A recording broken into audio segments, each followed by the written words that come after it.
too. I think the place where we order sushi from thinks that we order for like more than 2 people because the amount of soy sauce they give us is absolutely ridiculous. Yeah. Yeah, it's like we're always ordering for 2. We even say, "Hey, this is 2 orders," whatever, and then they'll give us like 5 or 6 things of soy sauce. Like, I'm not going to use all that soy sauce. I think it's just like how they just make it up. It's like they just go into the soy sauce compartment, just stick their hand in there, just take out a bunch of soy sauce packets, and just like, here. And you'd think that would be like economically they would want to give you less soy sauce. They would want to give you the exact amount of soy sauce so that you can save more soy sauce, look at the environment and shit, all that stuff. But it's like, but then you think about it, and it's like every house has a drawer with a pack of some soy sauce, some like chopsticks, some anything additive like that in their drawers. Yeah. There's always like soy sauce and duck sauce. It's the junk drawer. Yeah. If you don't have the junk drawer, you're rich. Like that's just what we're saying. Actually, if you don't have a junk drawer, you're rich. Mm-hmm. If you do, you're not there yet. But that's it's a symbolization of that. You are a common folk. Exactly. You're common folk. We try to make this way. Honestly, but it is a copious amount of sushi sometimes we get. But just like, I don't know, it's because we just want to anytime I see people eat just 6 like rolls of sushi, or just like one roll of sushi. One roll. You mean one roll of sushi?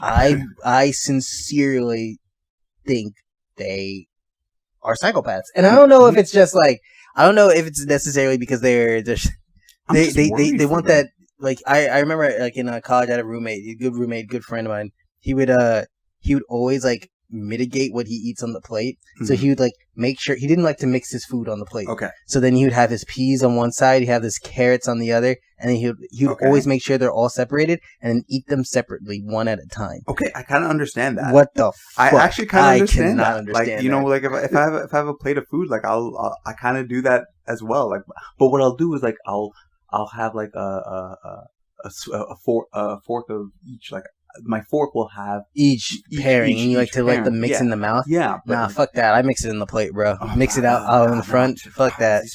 And this is where we. This is where we differ. This is where we fucking differ. This is why we're different. Yeah. But I think actually, let me introduce us actually again. Oh, yeah.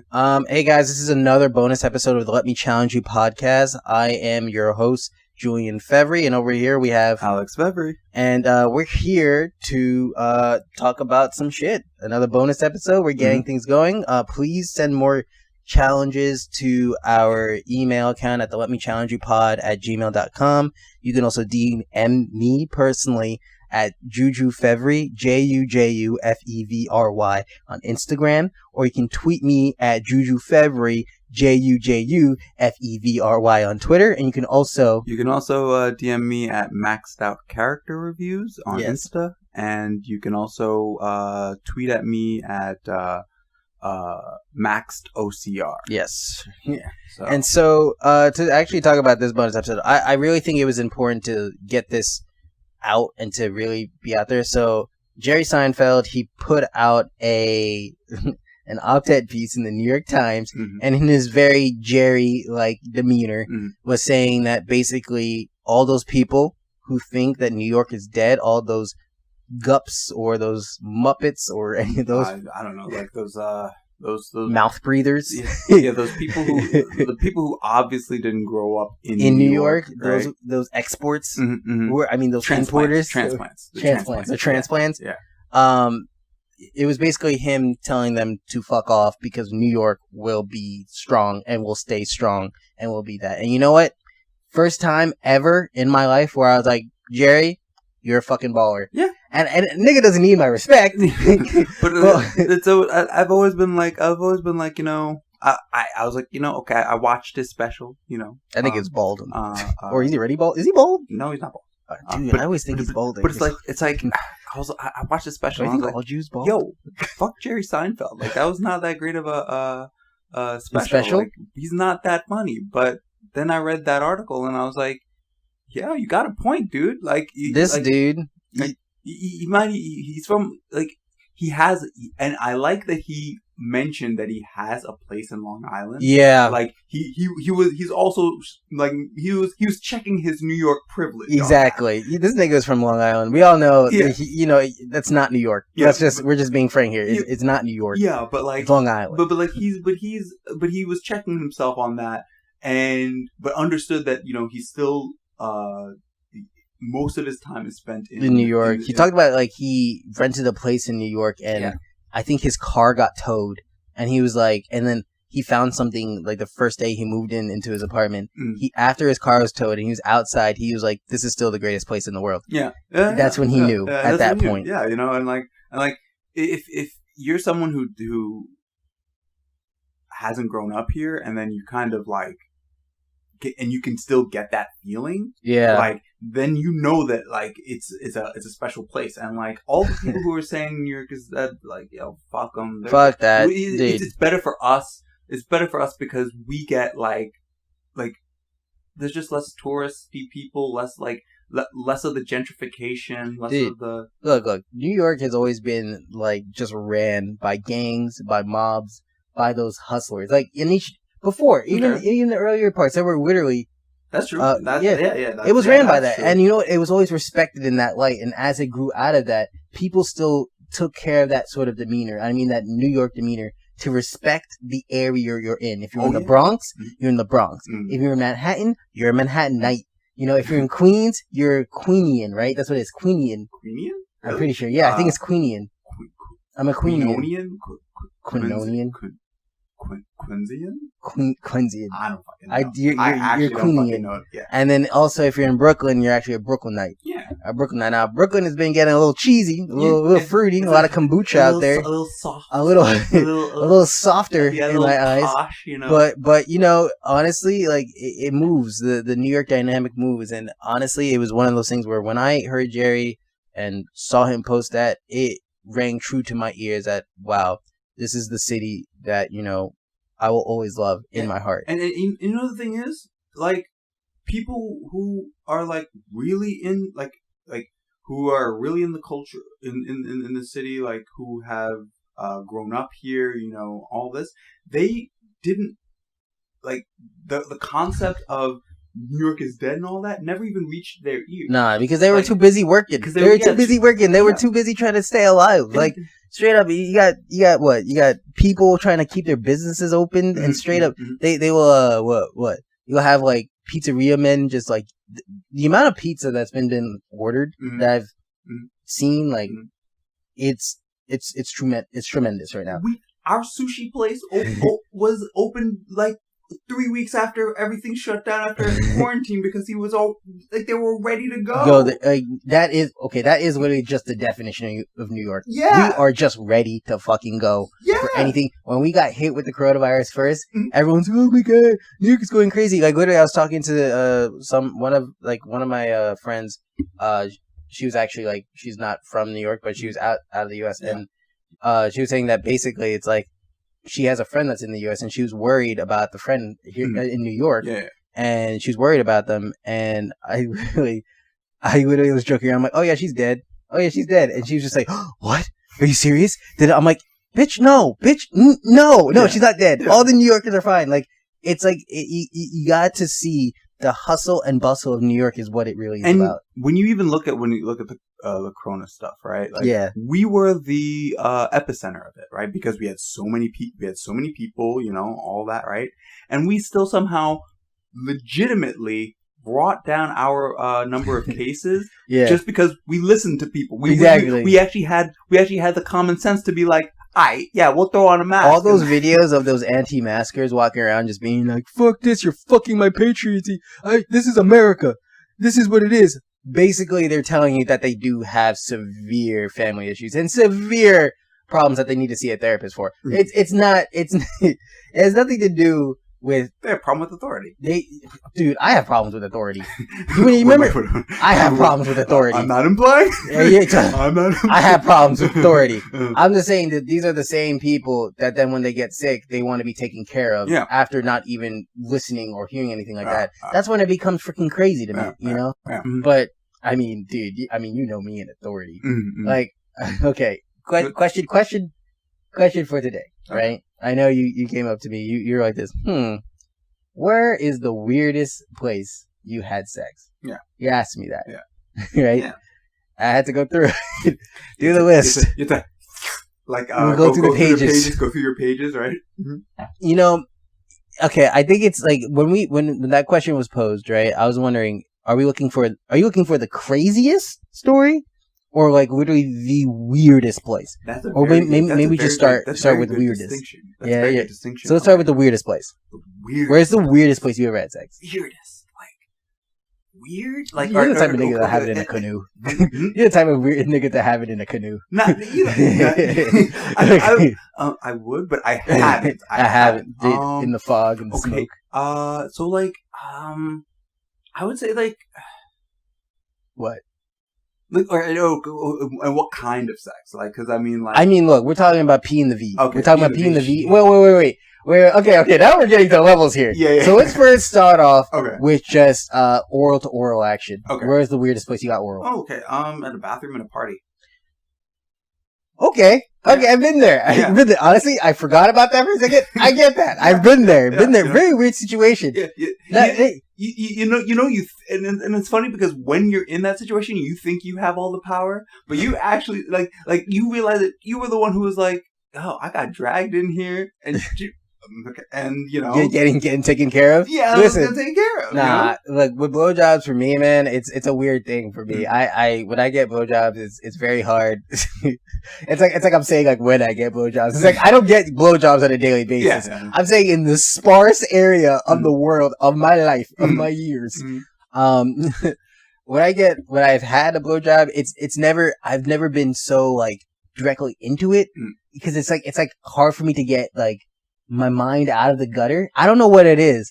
I like penetrative sex more. You know what? I agree with you. Yes. I think that's a thing that we both have. I think there's a thing that a lot of dudes have, but we just don't say it because it's like we don't want to ruin blowjobs. Yeah, exactly. We don't want to ruin blowjobs. It's literally the media that's just saying, "Oh, every guy likes blowjobs," but in actuality, guys are like, you know what's so crazy? As they're saying this, I can feel the eyes of guys being like, "Shut the fuck up." You know, like as we're saying this right now. Yeah. But okay, so the weirdest place for you, right, was in the bathroom, right? Okay, weirdest place for me where I got blown.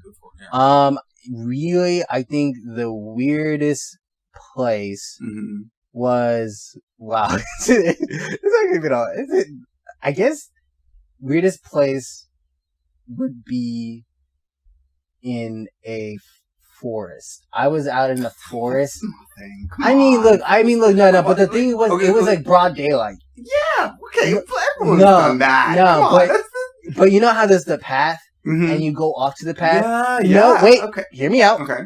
Hear him out. Hear him out. Okay. Shout out. We all know, if you know, you know. Okay. Honestly, it wasn't even like deep into the forest. Okay. It was like if you were going to go pee in the park. Okay. And you were going to go a few kilometers. Yeah. That's when we started. A few kilometers. That's a lot of. That's not kilometers. Meters.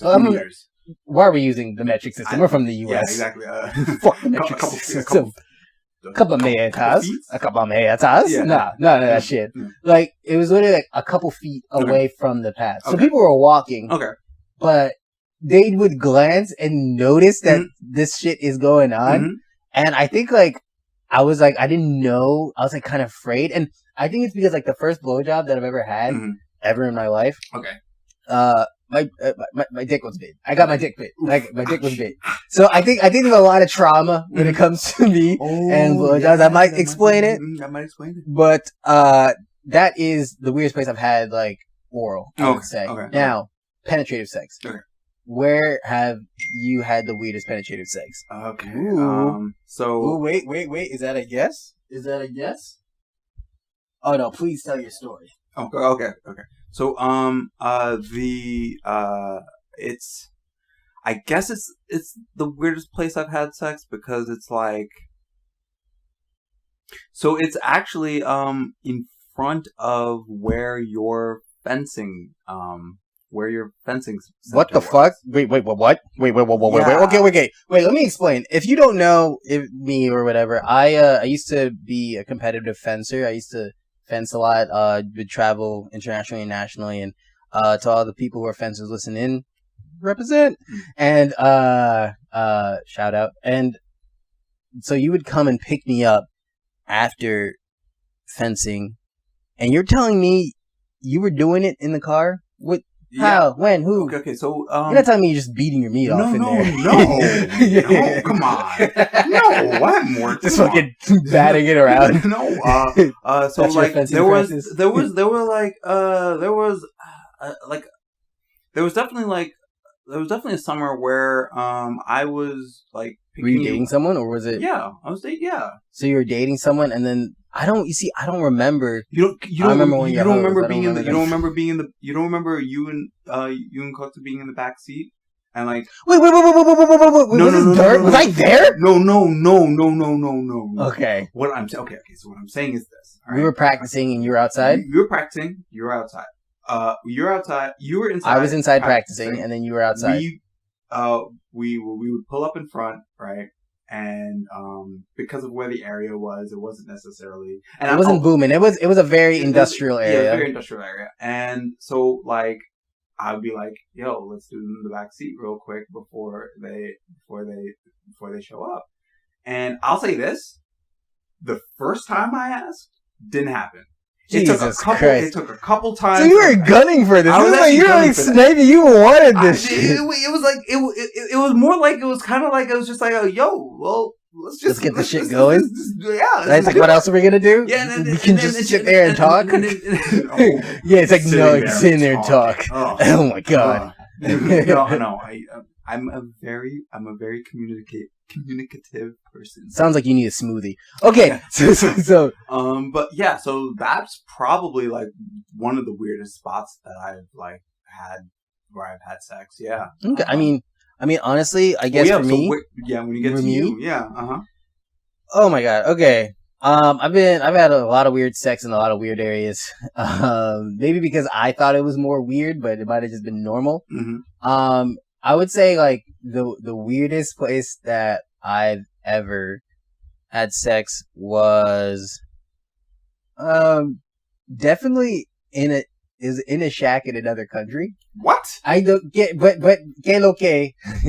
But honestly, but that wasn't even that weird. It's like, it was literally the most like, I guess, when we say weird, I would say like stressful. Okay. Where, weirdness as in what was going on in my brain. Okay. I had sex in a locker room with nice. Someone I was dating at the time, very much so, and boy did that fucking explode. And like everyone started knowing about it, and the problem was that like it wasn't that like getting caught was like the real big thing, but just how like extrapolated it was. And it was like, when I look back to it, I thought honestly it was fucking hilarious. Like the dude was out there, we're all just getting ready to go. Wait, this was the boys' locker room this was the girls' locker room. Oh, but no, but listen, no, it's not. It was no. I'm not saying. I'm saying I was very complicit. Very complicit. You were very complicit. You were active. I was a very active person in it, but it was just like, I guess someone heard us, and then the cops came, and then it was like freaky because it was just a knock at the door, and I just remember just like we started getting our clothes on and whatever.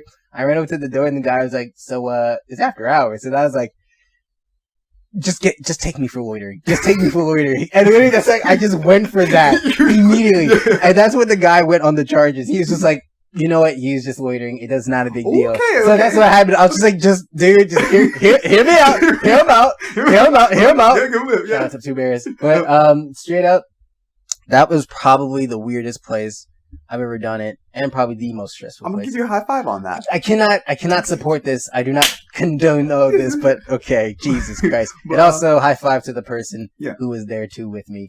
We got it going. We got it right. Let's keep it going. Yeah. So that's weirdest. Now, weirdest. Craziest place. Okay. Where would be your craziest place? My craziest place would it be Staten Island? Oh. Is that the story? Well, that was a pretty crazy story. Do you want to tell it? Yeah, you gotta tell it now. You gotta tell it now. Okay. You gotta tell the story now.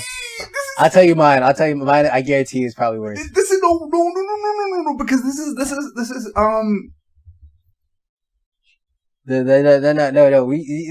No, just tell it. It's all good. Like, so the Staten Island story, but it wasn't. You look.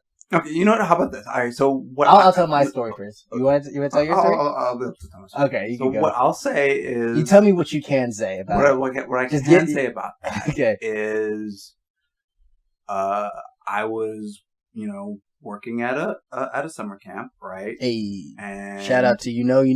Yeah, if you know, you know. And I had a car, and fucking destroyed now, but god damn it. But I was talking to this chick, and she was like, "Hey, let's bang one out a couple of times." That's just it's weird about you and your sexcapades. Okay. It just seems to fall in your lap, and then you're just like, okay, yeah, like, it's really strange. Yeah, it is very strange, actually. I've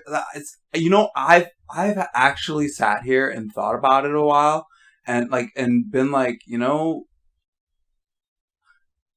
a lot of this is gonna get a little. This is me being a little vulnerable here, but a lot of these girls that I was with. Yeah. I would say that I wasn't fucking them so much as they were fucking me. It happens. There's nuances there. There's nuances. Yeah. But still, I mean, it wasn't bad, right? It was not at all. No. So, okay, please explain the. Yeah, because that person would,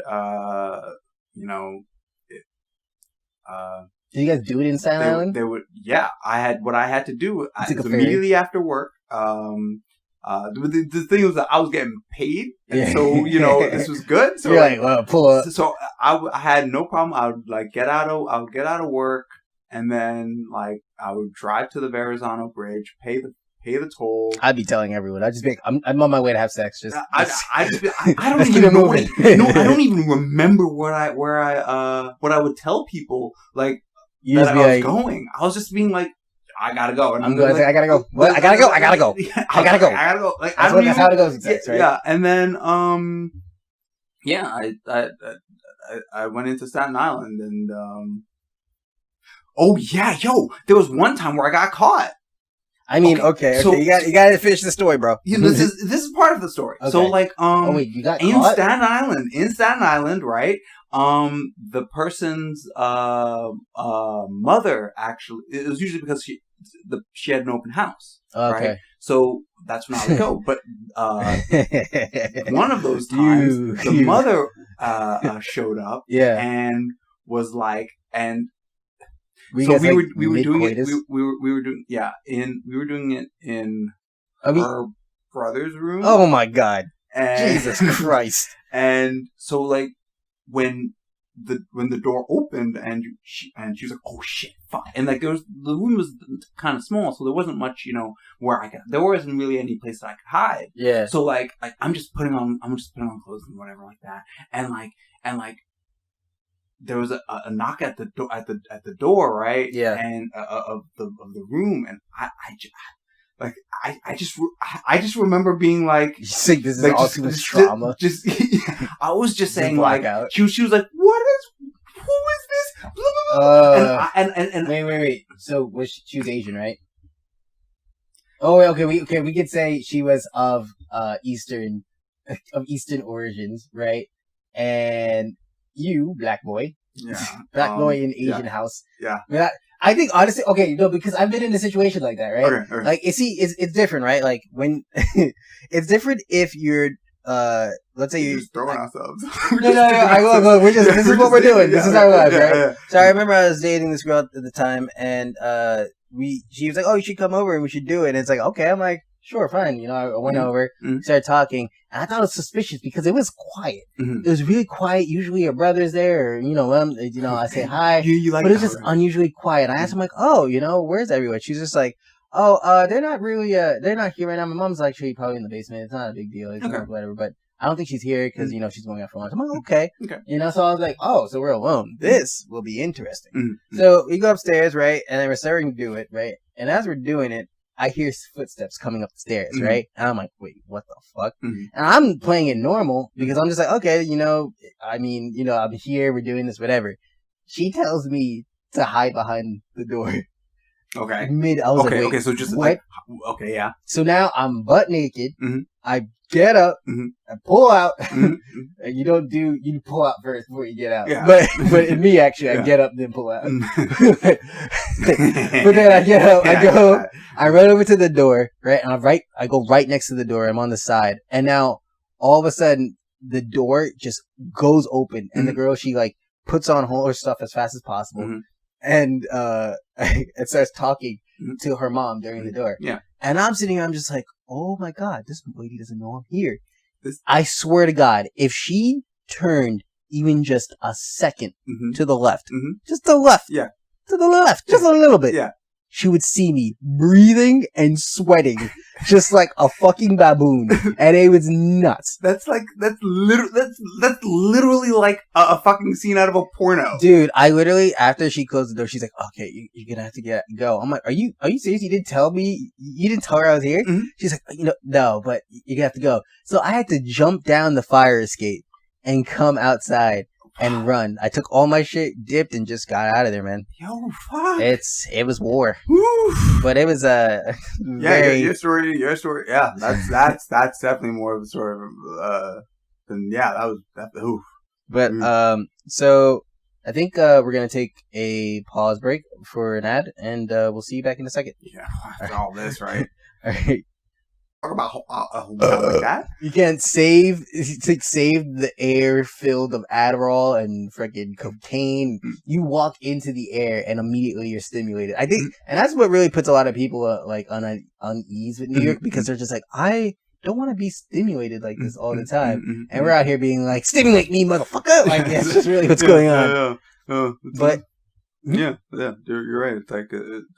And the most fun part about it is like it's almost like like figuring out that like you're not a New Yorker unless you are already on the sidewalk. Yeah. If you're crossing at the crossing after you get your bacon, egg, and cheese. After you get your bacon. Bacon, egg, and cheese. If you're crossing on the at the corners where at the crosswalk. Yeah. Then you're not doing it right, because New Yorkers will always find a way. We'll cross when we want to cross. Too much fucking innovation, or just too much laziness and wants everything to be shortcutted. So we'll find different ways, which is the way of invention, right? Yeah, that's the way of innovation. Just like, I don't want to do this. How can I make this easier? Yeah, exactly. That's just a question of invention. Yeah. But I think what's interesting is, I want to talk about these ads. Out of control. Oh yeah. These ads are fucking out of control. Okay, so this is too much. Okay, so what happened? What we had yeah. So we were talking about in another podcast, we were talking about we were talking about fast food joints, right? Okay, yes, okay. So and then like what happened was and then like the next day, that very same day, I was getting ads for a bunch of them. So basically, so what's interesting, right, is I was looking more into it. So basically, if you have Facebook or any social media playing or anything like this, if you're like, let's say, talking around your laptop or talking around your phone or anything like that, or you input data, or you're like typing in something, you're searching for a new pair of shoes, a new dildo, a new type of flying machine, things that I search up for all the time. Daily. The essentials.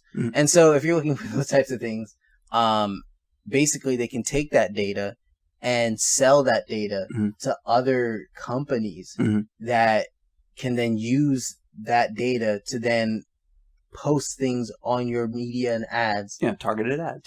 So if you're looking at my computer, it's just filled with dildos, and that's a problem. I mean, it's a problem for you, not for me. But I think it's an inherent problem of privacy. Yeah. Like you see, look, I'm fair marketplace, whatever. We go about, we try to do that. But when it comes to like, I can talk in my house, right? And Alexa's there and being like, yo, what up? And I am not even being responded. Like, they're saying what up in Japanese, and I don't know Japanese. And they're like, what up? And it becomes white noise, and I don't even know. It takes everything that I'm saying. Yeah. And then tells another Japanese person, yo, he wants this. And next thing you know, they're trying to smuggle me out of my house. And they're being like, yo, have this, what's that drink called? Milkus. Or, you don't know Milkus? I don't know Milkus. Oh, you gotta be on the Milkus brand. Shout out to Milkus. Okay. If you know Milkus, if you know, you know. Okay. But if you guys haven't tried Milkus, you haven't lived yet. Okay. So I'm dead inside. Like, how do you feel about that? How do you feel about freaking ads, man? Okay, It's so crazy. I think that okay. So okay. I think that Ads like, or what? well, all right. Like, I'm a pretty private person, so I think I'm a private person. I don't fucking know, but I would say that, like, I don't need them to be showing me stuff that I might want to buy, because like they're like trying to guess your future. Yeah, exactly. They're like telling me, oh, you would like this. Like I'm not. It's not like I'm. Like, I want. Sometimes it's very nice. Sometimes it's like, oh wow, actually I kind of do want this, right? But I get angry at that because it's like, there shouldn't be a collection of data that can quantify a human person. I see. Yeah. You know?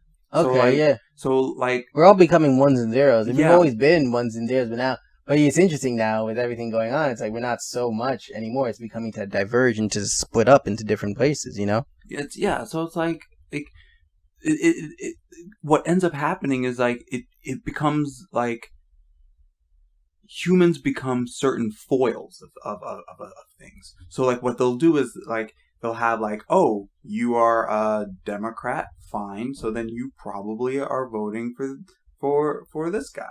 And if you're voting for this guy, then you probably agree with this movement. Yeah. And if you agree with this movement, then you probably like a T-shirt. Exactly. Right. And and it's like that's that capitalism that exactly. fucks, that kind of fucks that entire thing up. And it's just like it puts people into organized, sorted things. Yeah. That don't. That you can't do that to, because exactly. You can't quantify humans. So basically we can't put us into ones and zeros, right? We can't do that to us. We got to be more than that. You can't quantify personality. And honestly, I think that's a good way to end the bonus episode. I think we're out of time. Yeah. We're out of time, but again, I want to say thank you guys for listening. Please support us. Please. We want to keep on doing this for you guys, and we want to keep on striving to make better content for you guys. And as we're going along right now, we're in development of building our YouTube page, and we got some little notes, little exciting things coming in around there. So please help us if you need anything like that. If you like the content, please support us. And we want to keep on providing the good content to you guys. So please, again, email us at the Letmechallengeyoupod@gmail.com. Please email your challenges to us at the Letmechallengeyoupod@gmail.com, or you can also Instagram me at JujuFevry, JujuFevry on Instagram. Again, you can do it at JujuFevry, JujuFevry, or you can also DM me at Maxed Out Character Reviews on Instagram. Yes, sir. On Twitter, MaxOCR. Yes. Yeah. And thank you guys, and you know what? Please, thank you for listening to another episode. Yeah. And Deuces.